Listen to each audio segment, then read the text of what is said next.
besar yaitu Kagura. Link Sansin masih ada juga. Jawhead. Karina. Ya, ada Karina untuk bisa mengatasi Aulus dengan Pakito. Karena dia akan kebal ya untuk physical attack-nya. Miss. Ada damage yang masuk dan dia bisa nge-burst down.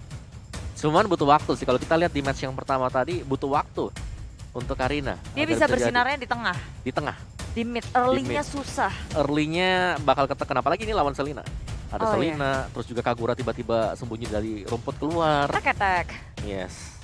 PR-nya pasti lawan Selena sih sekarang. Satu hero terakhir nih Onyx nih. Ih, penasaran. Virology is my craft. Diggy is my name. Wow. Bentar. Diggy. Selamat datang Diggy yang sudah di-adjust. Bentar. God laner-nya siapa? Kagura? Iya, tuh Cewek cewek. Kagura. Cewek Kagura. Cewek Kagura. Cewek Kagura, ada Diggy juga yang sudah kita tahu ini baru dapetin adjust.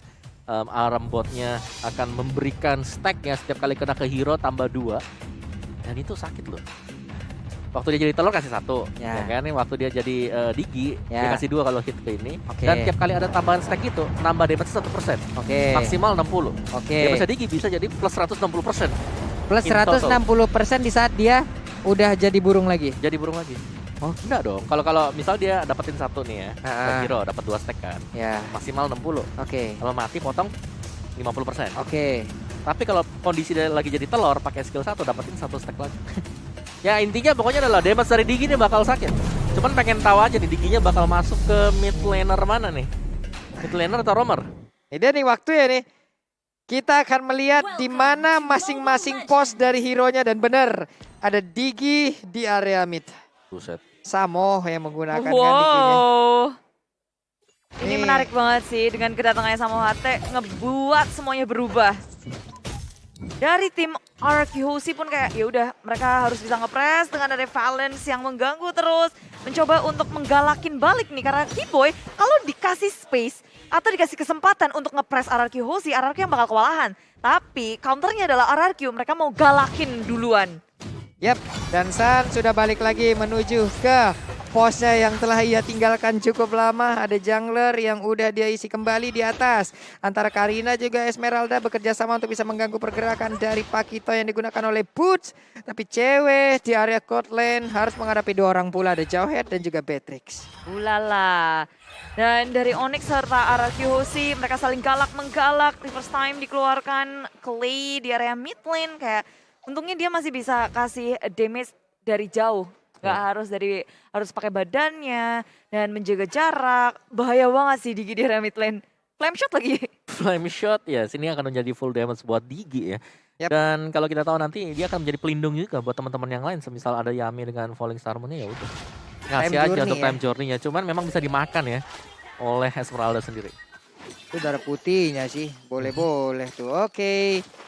Bisa dan ada first blood yang berhasil didapatkan lewat pergerakan dari Samo HT.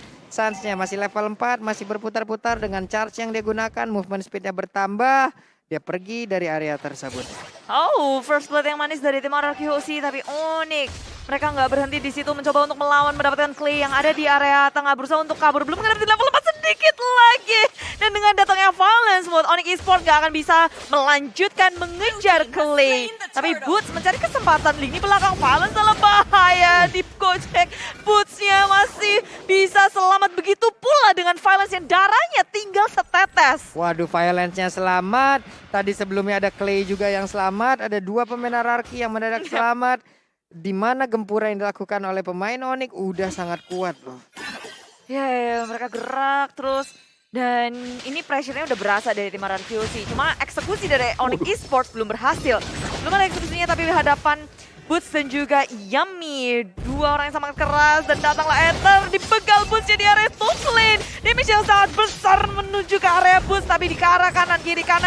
Boots hanya buying time aja karena RRQ sih. Mereka udah siap dari sisi kanan dan juga kirinya. Udah dikandangin. Waduh. Boots-nya dihajar oleh 2 orang sekaligus, berhasil diamankan. Lalu Samo HT tadi udah pergi ke bagian atas, tapi ditinggalin lagi karena Boots-nya udah respawn kembali. Belum terlalu lama. Keyboy-nya di area mid ada garukan yang diberikan. Namun untuk Clay harus pulang kembali ke arah base-nya. Ngerigen lagi SP yang dimiliki, tapi di bagian bawah ada pergerakan juga yang dilakukan. oleh Suns yang berujung cewek lah yang mendapatkan poin killnya. Oh, ini manis banget sih. Jadi keduanya saling berhadapan satu sama lain. Apalagi di sini Onyx Esports berhasil untuk men-shutdown Skylar yang menjadi sebuah damage dealer dari RRQ Hoshi. Semakin diberi waktu lagi untuk farming di area bawahnya cewek. Clock of Destiny udah dikantongin. Ya, udah mulai nyicil ya ke item-item damage nantinya bagi cewek sendiri. Tapi fokusnya kita ini untuk di top lane sih. Karena menurutku boostnya cukup ke pressure dengan kehadiran dari Yami. Rame ataupun sering tadi ya, kayaknya ada pergerakan di bagian atas yang menyamperin langsung ke arah Boots. Boots masih level 5, ketinggalan dari Yami udah level 6, Suns-nya udah level 7. Sedikit lagi bisa mencapai level 12, ada beberapa level lagi yang harus dia kejar.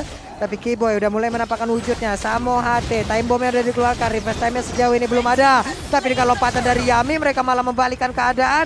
4 orang yang dimiliki oleh Onyx pun langsung mundur teratur, tidak mau memberikan perlawanan. Yap, tarik ulur yang sangat baik tapi masih maju ke area depan. Ejector ke area Suns dan reverse time dikeluarkan. Time journey. Samo HT gak bisa untuk selamat lagi dan Onyx Esports kehilangan Samo HT. Sedangkan RRQ HSD, Ether menjadi korbannya. Waduh, Ethernya yang didapetin karena Kaguranya om. Betul, ada Kagura dengan magic damage-nya. Gak bisa ditahan sama sekali juga. Cuman ini masih unda-undi untuk kedua-duanya ya. Karena dari Onyx Esports mereka mengandalkan banget dengan kemunculan Keyboy yang memang bisa mengatur ritme permainan Onyx dari awal. Ya, dan ketika udah gak ada time journey, RRQ Hoshi makin berani lagi. Oke, ini adalah kunci atau Q untuk RRQ Hoshi ngelawan balik lagi. Maju ke area depan, menuju ke area Keyboy. Keyboy berhasil selamat dari pengejaran tim RRQ Hoshi. Gak ada inisiasi yang bisa di follow up oleh RRQ. Sementara Onyx mencoba untuk melakukan counter attack. Ada abyssal error yang di pop up, tapi itu hanya untuk menakut-nakuti saja RRQ Hoshi. Dan Onyx Esports bermain sabar. Sabar banget mainnya kedua tim ini karena barusan juga dari Suns tidak mau ya melanjutkan. Dia hanya memberikan sedikit pukulan aja lalu dia pergi lagi dengan menggunakan charge dari area tersebut. Ethernya cross untuk melakukan farmingan, dia masuk ke dalam area yang dimiliki oleh Onyx. Ada keuntungan yang didapatkan oleh Ether, sama-sama masih mengejar ketertinggalan level di mana Suns sekarang masih memimpin dengan level 9.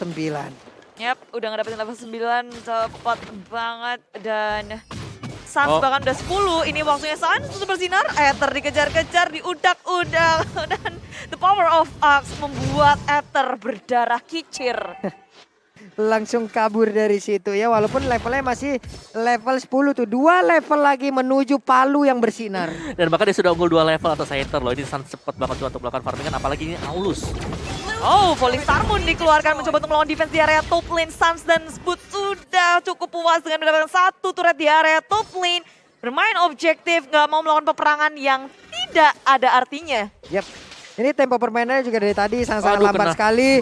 Tapi habis Laronya connect, ada reverse time juga udah dikeluarkan. Yami pun selamat, di mana Yami harus mengeluarkan 1 purify yang dia miliki. Yap, tapi dengan 1 purify dia bisa melawan setup lagi. Volley Starmoon gak mengenai siapapun. Onyx Esports dan juga RRQ Hoshi mulai ke setup war-nya. Maju ke area depan, Boots-nya memberikan damage yang sangat besar sama HT. Time Journey di pop up, tapi dia udah gak bisa bertahan lagi. Ether dalam bahaya, posisinya terbuka bebas. Balance dari belakang, sedangkan dari RRQ Hoshi, Skylar belum bisa memberikan damage yang maksimal dari arah belakang. Tapi tengok, Boots-nya tumbang, sama HT tumbang, ditukarkan dengan Yami dan Ether. Yap, ada sama-sama kehilangan 2 player di dalam timnya. Namun untuk kali ini Onyx jauh lebih bisa, ya dibilang untung lah. Karena tadi ada objektif juga yang udah dia ambil ya Om ya. Ngedapetinnya juga Ether. Ya Ether, dan lihat dari item untuk Samo HT yang catat talisman mengincar untuk extra cooldown bagi bomnya sendiri. Dan Ethernya masih dengan Thunder Belt, belum ada item yang kedua. Oke. Suns sudah ada Windtalker, ada War Axe. Bakal menuju ke Berserker Fury. Waduh, dan itu bagus banget bagaimana tadi ada sebuah pergerakan yang dilakukan yang cateringnya begitu menyakitkan. Namun untuk kali ini Violence sedikit lagi ada flame cari tembakan tapi masih bisa dibadannya juga oleh Ether. Masih bisa selamat pergerakan dari satu pemain RRQ Hoshi. Berarti ada satu otot di bagian atas ditukar lagi dengan objektif yang ada di bagian pertengahan tadi. Masih untung juga ke arah RRQ Om ya. Bener, dan lihat bagaimana dari Keyboy di sini sudah mulai ya untuk memberikan damage-nya dengan abyssal arrow-nya tadi. Hit secara terus-menerus. Wow, Suns udah level 12. Ini adalah level yang paling ditakutin sama Aulus. Iya, selain daripada itu Aulusnya unggul level, unggul atribut. Dan Lihat, dia level 12, yang lain 9, 9, 10, 8, 8. Unggul atribut, unggul duit, unggul HP juga. Ya, item udah pasti juga itulah ya. Oke, reverse time-nya. Habis Alaro connect langsung ke arah jauh head, mulai masuk ke bagian depan. Giboy-nya sedikit menggaruk lalu kembali lagi, tidak mau terlalu dalam. Tidak. Bahaya banget ini buat keduanya dan Onyx Esports. Mereka sudah menemukan RRQC melakukan pergerakan ke area mereka. Abyssal Arrow di pop up. Mencoba untuk menahan semuanya karena ini adalah waktu di mana mereka akan memperebutkan Lord yang pertama. Ay, mak sakit banget itu tadi ya. Payungnya nyenggol doang. Nyenggol doang loh itu. Belum ada Yin Yang Overton yang dikeluarkan. Ya bayangkan ada reverse time. Di dalam reverse time itu ada Umbrella, ada payungnya Kagura. Sekali kena di sana udah otomatis kena ultimate dari Kagura. Waduh, ada Undying Fury-nya loh Bude.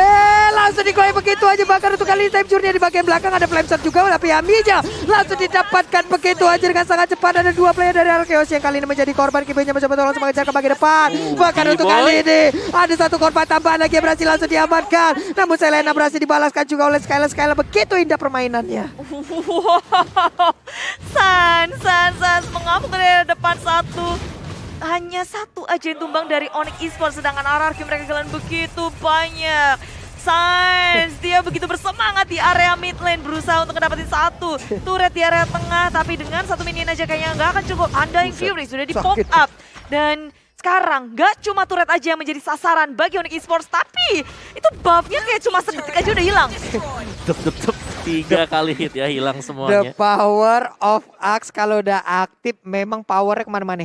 Ya lihat dari jangan dari itemnya, untuk player squad play Livin by Mandiri, Sans memimpin dengan sangat-sangat jauh sekali dan 3 orang dari Onyx Esports ada di sana. Masalahnya Sans dalam keadaan genting aja, dia dari sisi farming masih sangat kuat. Itu Dia kadang itu yang kita ingat dari dulu kan. Udah dari level 15 nih. Iya. Udah mentok di level jadi. Udah tinggal nabrak nih mereka. Beda 4 level loh dari Aether loh. Gila sih. Ih, galak Wah. banget. Ini gebukannya bakal semena-mena banget sih terhadap pemain-pemain dari Arkeos karena sekarang mereka punya Lordnya di bagian bawah. Di tengah ada 2 hero yang udah langsung aja standby. Namun untuk kali ini langsung ada dengan Mortal langsung ditembak begitu aja, hilang sudah Lordnya Bude. Yes, ini Lord yang pertama sehingga RRQ nggak akan terlalu kesulitan untuk melakukan defense di area bawahnya. Di area tengah dibersihin clearing minion RRQ begitu cepat sehingga Onyx Esports harus mencari momentum lagi kalau mereka mau nggak dapetin inhibitor milik RRQ Hoshi. Dan sedangkan dari damage yang diberikan, cewek rupanya gede banget ya. Yes, karena dikombinasikan tadi, kombinasi antara Digi dengan Semi Umbrella. Iya. Reverse time, Semi Umbrella dilepasin. Tengah-tengah belum dikarpetin ada yang Fury. Wah, ini Undying Fury lagi tuh. Yami coba lihat kena efek Aduh. slow. Dan bahkan ke jarak sejauh ini bisa aja habis Laronya tadi connect. Dan juga Yin Yang Overton langsung connect ke arah satu pemain Arkeos yaitu Clay. Itu Clay masih ada Black Shoes, gak sempet buat pakai. Gak sempat. nggak, itu bleng hilang, Langsung hilang. bleng. Wow, oke. Oke. Ya karena secara level dia kalah 3 dibandingkan dengan si cewek. Oke. Time journey juga udah dikeluarkan untuk kali ini dan mereka pun masih bisa selamat. Reverse time-nya harus menarik Yami ke bagian belakang, didorong lagi oleh Bud, dikeroyok habis-habisan 2 lawan 1. Tapi Yami dengan darah yang cukup tebal, dia masih bisa bertahan, mencoba untuk mengejar langsung ke arah satu orang yaitu Kiboy. Namun double kill bisa didapatkan juga oleh Skylar. Mereka dalam keadaan yang tidak baik-baik saja. Skylarnya mulai mengamuk, looking for mania, bisakah semua tim dikejar dihabisin. Tapi Clay-nya langsung ingin mendapatkan lebih, tidak selamat sudah Bude. Yes, ganas banget mendadak ada Hoshi bisa memenangkan war-nya. 3 member dari Onyx Esports harus down. Di area tengah damage yang besar rupanya juga udah dikeluarkan oleh Skylar. Mereka mencoba untuk mencari momen pula di saat Onyx Esports mereka lengah menduduki area milik RRQ, satu persatu ditangkap dan Lord yang kedua berhasil diamankan oleh RRQ. Walling Star di pop up, Boots mencoba untuk kabur saja karena ini nggak mungkin banget mereka harus berperang di titik ini. RRQ akan menunggu Lord untuk membantu mereka mendobrak inhibitor milik Onyx Esports. Oke, kereset semuanya tadi hanya dengan satu momen saja. Triple kill dari Skylar. Ngedapetin semuanya, ngedapetin Lord yang kedua juga dan bahkan sekarang memberikan pressure untuk RRQ Hoshi. Untuk Onyx Esports. Untuk Onyx. Lagi dan lagi ya, Skylar menjadi pembalik keadaan untuk Onyx harus dihilangkan memang sosok dari Beatrix-nya apabila dari Onyx ingin mendapatkan kemenangan di Lane of Dawn kali ini. Karena Yami yang bebas sih dari tadi. Wah ini Yaminya juga seorang Gila. diri, ngusirnya 3 orang loh. 3 orang diusir mau ngeluarin time journey, ntar ada lagi sebuah absorb damage yang bisa aja langsung mendapatkan sebuah HP tambahan dari Esmeralda-nya Bude. Yes, mencoba untuk ngegusah semua pemain dari RQHC. Onyx bertahan, Lordnya nggak bisa membantu RQHC untuk mendobrak inhibitor di area mid lane. Tapi setidaknya ada 2 turret di tier yang kedua yang hilang. Sementara di area atas Onyx Esports tuh nggak kesentuh loh. Masih berdiri teguh di tier pertama dan yang juga kedua. Kokoh masih di area top lane ya. 1 outer turretnya, 1 inner turretnya enggak kecolek sama sekali. Belum ada pergerakan bagian atas tapi 1 itemnya dari tiap player. Ini dia Om. Yes, dari Sun sudah full item sih kalau kita tahu. Tapi Aether juga sudah mulai menuju ke item defense berikutnya. Skylar pastinya menjadi pusat perhatian kita karena tadi mendapatkan triple kill-nya dengan item full damage.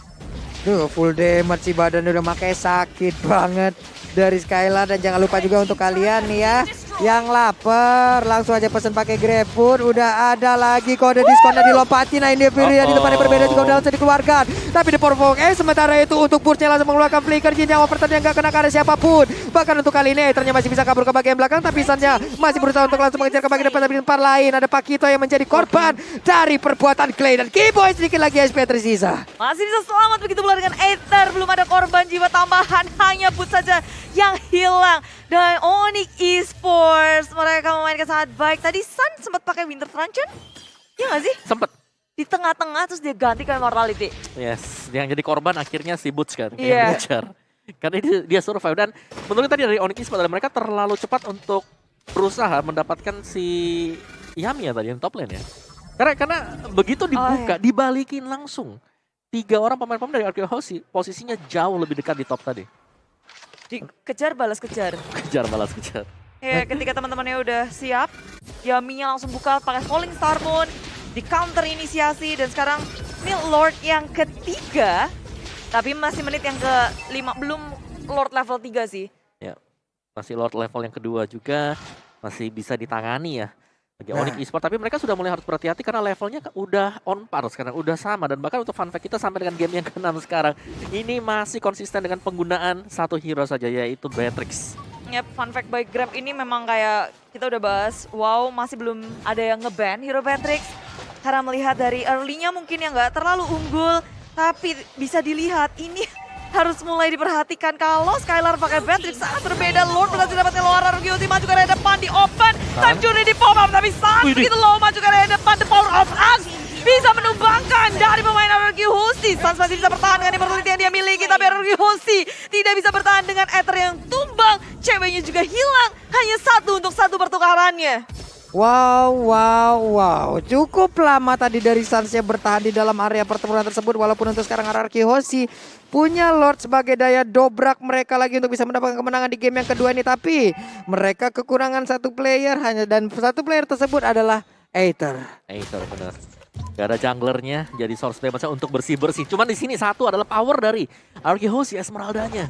Yami yang sangat kuat banget dengan extra shieldnya. Seakan-akan pemain-pemain dari Onyx mereka susah banget untuk bisa menumbangkan 1 hero ini, Esmeralda. Karena terlepas daripada Esmeralda, di bagian belakangnya mereka masih ada Clay dan juga Skylar. Loh, nih hero-hero belakang kayak begini nih yang harus mereka antisipasi karena Yaminya udah fix bakal ngeganggu banget di area depan, dilompatin paling Star Moon. Ada 1 lagi yang hancur dan Lordnya pun udah langsung menghilang dengan cukup cepat. Iya, slot level 2 belum ngedapetin level yang ketiga, jadi Onyx Esports masih bisa nge-defense hal itu. Mungkin Lord selanjutnya akan sangat berpengaruh ya, di mana menit 18. Tapi RRQHC setelah mendapatkan map control yang sangat baik, mereka nggak akan mau ngelepasin itu, berusaha sekuat tenaga ngedobrak 1 inhibitor lagi di area bottom lane, maju ke area depan dengan Falling Star Moon. Yami menjadi inisiator yang sangat baik dari RRQHC yang sangat menakutkan, tapi dari segi Onyx Esports-nya mereka nggak panik, mereka santuy aja, malah bisa saling jual beli serangan. Damage apa itu? Damage Skylar. Wow. Damage yang sangat mematikan barusan langsung kita lihat, tapi untuk sekarang ada konsel langsung diaktifkan begitu aja. Undying Fury mencoba untuk memberikan damage dan juga langsung memperlihatkan lagi bagaimana pergerakan pemain dari Arkeosis, dan sekarang pertempuran yang kembali terjadi di area dari besar yang dimiliki oleh pemain dari Onyx Esports. Kagurannya berhasil mundur ke bagian belakang, tidak ada yang tumbang sejauh ini dari kedua tim yang melakukan fight. Skylar, damage-nya begitu besar. Onyx Esports satu persatu harus merasakannya dan low semua. Tadi maju ke area depan, Iya. ada Skylar di situ. Ya, Skylar dengan snipernya ya. Jadi udah full item plus tambahan terakhir dia adalah Athena Shield. Mungkin Immortalnya lagi muter juga. Sama HT di sini ternyata full defense ya. Ada Guardian Helm yang di buy. Ada Immortality juga. Oke. Jadi menurutku di sini ya dari Onyx Esports mereka minusnya adalah mereka susah buat bisa nge-clear lane-nya kalau mereka gak ada Suns. Jadi hanya mengandalkan Suns yang harus menjaga 3 lane nantinya. Waduh. Dan cewek mungkin yang di tengah. Suka tenaga untuk nge-clearing minion. Dan Sans, Immortalnya pecah, sekarang ganti ke Winter Truncheon lagi. Dan Lord yang evolve, Lord Wah. level 3. Ini yang dinantikan oleh kedua tim. Ya sama harus berhati-hati juga sih, dia nggak boleh sendirian, dia harus melihat temennya ada di mana karena di bottom lane-nya tuh lagi duel loh, 1v1 tuh. Tuh Pak Kito sama Esmeralda ya udahlah ya. Sampai besok ya. Ini 2027 mungkin baru selesainya itu ya orang berdua ya kalau tim fight ya. Kalau fight berdua kayak begitu. 5 tahun lagi berarti ya? Bisa jadi, Bude. Bisa jadi. Ya karena itu sekali sentuhan lagi pecah tuh. Base turret bawah. Makanya dijagain ataupun mau dipaksakan juga oleh Esmeralda, dan sepertinya kayak dipaksain deh, tapi tidak. Kayaknya Esmeraldanya akan memutar ke bagian belakang, tapi Undying Fury udah langsung dikeluarkan, Violence-nya bersembunyi dalam rumputan. Ada Power of Vessel langsung dikeluarkan juga, Aether-nya tertarik dengan R1 reverse time bomb juga tadi, Abyssal Roar juga udah mulai connect, sedikit lagi epicness dari cewek, tapi Yapi-nya berhasil langsung didapatkan. Ini menjadi kesempatan untuk Onyx Esports bisa menyamakan grup ataupun mendapatkan kesempatan bisa memenangkan pertempuran di game yang kedua. Wow, tanpa adanya Esmeralda, Onyx Esports akan semakin kuat lagi. Mereka masih berlima, stick 5 player dan Arkeosis. Mereka masih ngotot untuk nge-contest ataupun nge-bait dari segi Lord yang mengganggu pemain dari Onyx Esports. Tapi begitu low, Violence dalam bahaya. Undying Fury dikeluarkan, the power of Axe memecahkan immortality yang dimiliki oleh Violence. Begitu pula dengan nyawanya. Tapi dari Arkeosis mereka masih bertahan lagi. Oh, Mencoba untuk kabur, Skylar kena, Sans mengejar dengan totalitas tanpa batas. Onyx Esports gak mau berhenti. Wow, itulah yang terjadi. Winter Truncheon di permata pun tidak bisa menyelamatkan. Bagaimana keadaan dirinya terhadap Onyx Esports yang langsung menyerang pertahanan dari Arkeosis, Bude. Itu kayak udah yuk sekalian aja. Nggak usah Lord, nggak usah mentingin siapa-siapa. Ini udah satu-satu diilangin. Wah, Yami. Yami Black Shot-nya hampir aja bisa mendapatkan karena Yami, tapi Yami masih punya kesempatan pulang. Ini di Arkeosis, kesempatan terakhir bisa mempertahankan langsung, tapi Clay-nya mencoba untuk ngebayang tapi sedikit ke belakang. Dia mencoba untuk berlari-lari, sedikit lagi habisnya. AFP-nya tersisa, namun kemenangan hadir untuk Onyx Esports dengan 2-0 sekaligus. Wow. Tim Onyx menyapu Arkeosis, memecahkan win streak dari Arkeosis dengan kemenangan 2-0. Tipis sih, dan di game yang kedua tadi menurutku Arkeosis mereka punya chance yang besar untuk bisa mendapatkan game itu. Tapi satu, Apa? Yami keculik. Ya. Yami yang kita tahu harus ada di garis depan, harus bisa ngambil semua damage dari Onyx. Baru teman-teman yang lain nge-follow up. Ya. Nge-follow up. Dan tadi Yami